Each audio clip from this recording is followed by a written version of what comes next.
रमता राम जपो रे प्राणी, अब तो सुन ले राम कहानी।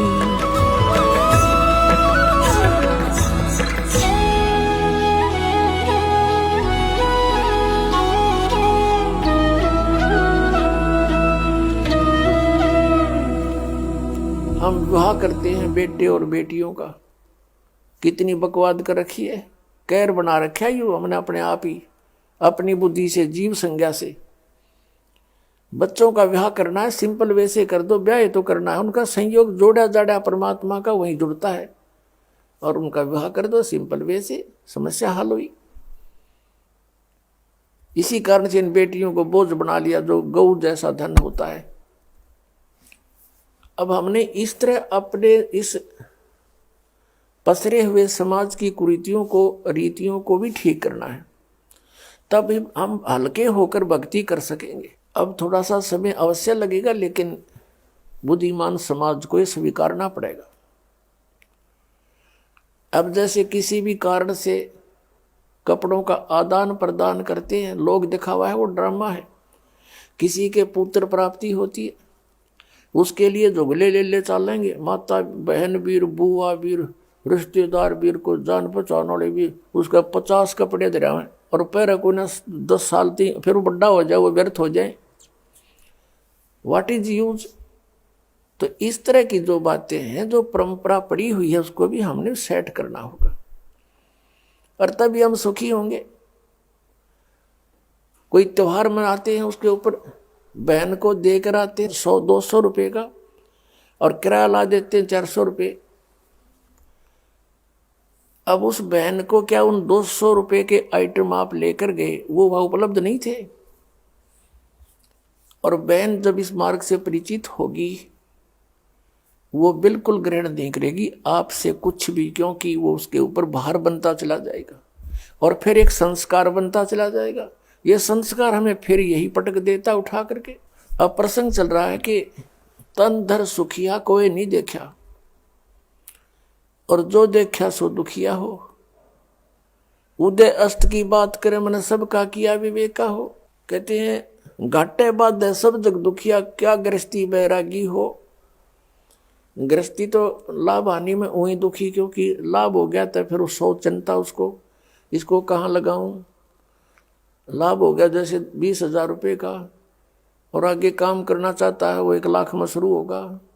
80,000 रुपये कर्जा ले लिया, काम ठीक चला नहीं, सरदर्द हो गया, उस लाभ से फिर हानि होगी, वो चिंता। लाभ हुआ जब चिंता, किसको कहाँ सेट करूं, हानि तो आपे चिंता का विषय है। घाटे बाधे यानी हानि लाभ से सब जग दुखिया, के गृहस्थी बैरागी हो। जैसे घर त्याग कर जंगल में जा बैठा, वन में बैराग ले लिया,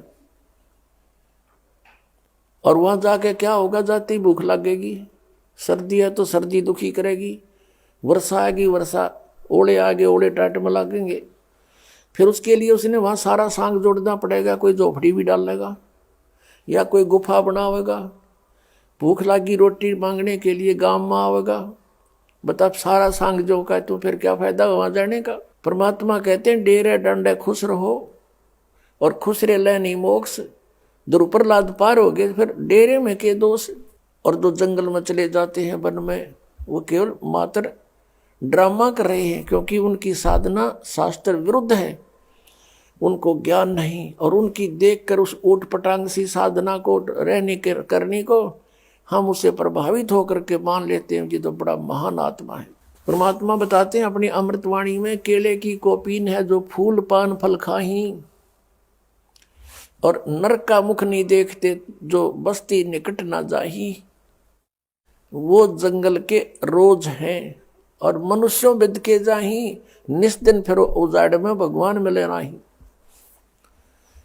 एक व्यक्ति बता रहा था कि मैं इधर चला गया ऋषिकेश साइड में, वहां कुछ व्यक्ति बैठे थे, 30-40 वर्ष पहले की बात है, और उनसे मैंने पूछा आप कैसे वहां बैठे हो। उन्होंने बताया कि इस जंगल में एक बहुत बड़ा महात्मा रहता है, नीवस्त्र रहता है, और केवल केले के पत्तों से अपने गुप्तांग को ढक के रखता है, और वो कभी कभी बाहर को निकलता है, जिसको दर्शन हो जाए उसका बेड़ा पार हो जाता है। हम देख रहे हैं कि शायद आ जावे। तो उनमें से एक कह रहा था कि एक दिन मैं ऐसे ऐसे यहाँ बैठा था, अचानक वो निकल आए और मुझे देखते ही एकदम वापस फिर गए और भाग कर बहुत गहरे जंगल में चले गए। दर्शन हो जाते तो बेड़ा पार हो जाता। और कहते हैं वो कहीं मांगने नहीं आता, वही फल पत्ते फूल वगैरह खा करके रहता है।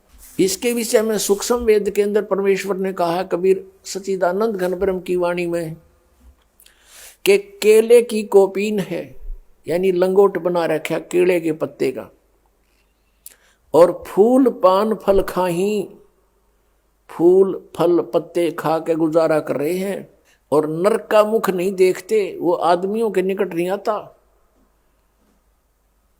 नरक का मुख नहीं देखते, और बस्ती निकट न जाही, वो जंगल के रोज हैं, नील गाय जिसको कहते हैं, भटकते फिर धक्के खाते अंडे जंगल में, घास फूस खावे, क्या उनको भगवान मिल जाएगा?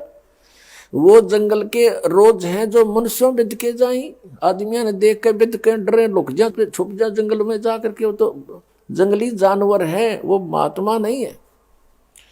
और निस्दिन फिरो उजाड़ में न्यो परमात्मा पावे नाही, ऐसे बेशक से कहीं भटकते रहो इस जंगल में बियाबान में, ये विधि परमात्मा पाने की नहीं है।